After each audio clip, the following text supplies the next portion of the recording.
everybody, this is Maureen Wong from mycasestudies.blogspot.com.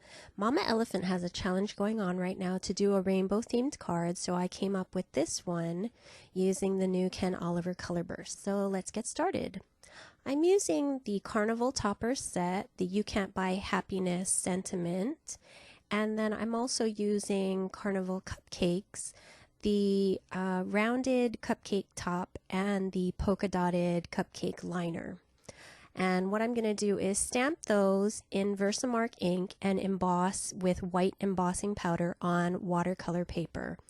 Then I've gone ahead and taped it down on all four sides to my cutting board, and then I'm going to take my spritzer and spritz it very generously with plain water.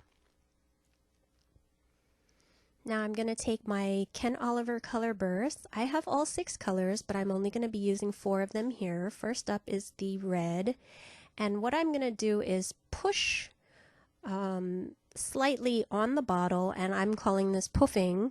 So I puffed a little bit too much red out, but that's okay. It's you have to be really careful with the puffing because you can get really a lot of color out if you press too hard on those bottles. So you got to be really careful with these. A very, very little bit of this powder goes a very long way.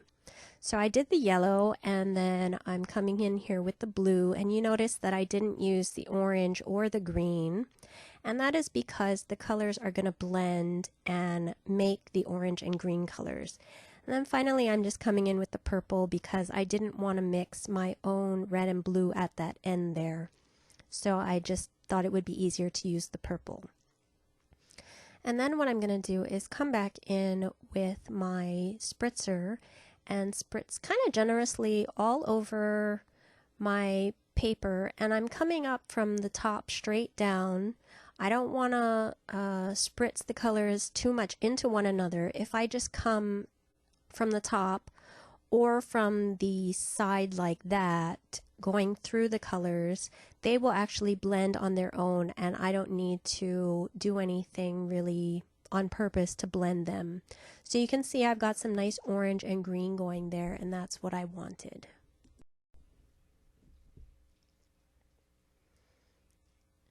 And it's not completely sopping wet, but it is pretty wet, so it's going to take a while for this to dry. But it's not so wet that my heat gun is actually pushing water around into that left-hand side where there's not as much color. So what I'm going to do here is tip my cutting board and carefully let the colors run out to that side. And I don't mind if the colors are going off of the paper because that's just fine. I just want a little bit more color on that side there, and I'm using my heat gun to kind of push it around as well. But then it's mostly the tipping action that will get it going over to that side. And I want to be careful that I only tip it sideways and not up and down. I don't know if that makes sense, but I don't want the colors to mix. I just want them to run to the side. So I'm being very careful how I tip my board. And then you can see I got a little bit more color into that left-hand side, and I'm just going to continue until this is dry.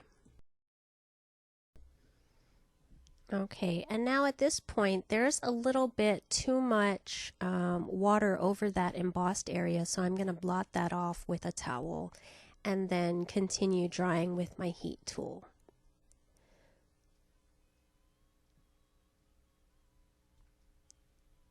So that looks about done.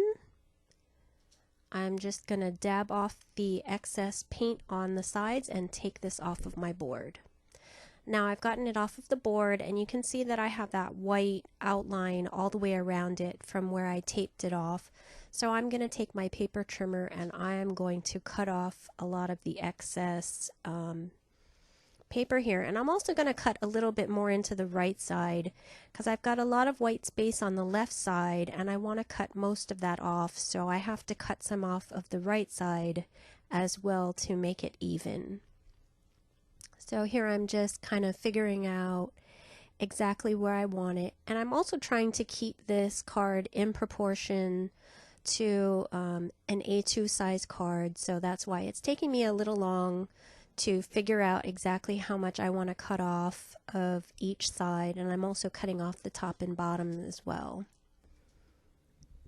Okay, so I've trimmed off all the as much of the white space as I wanted, and I still kept it in A2 proportion. And now I'm taking my ATG gun and putting adhesive on the back so that I can mount this to my A2 sized white cardstock base.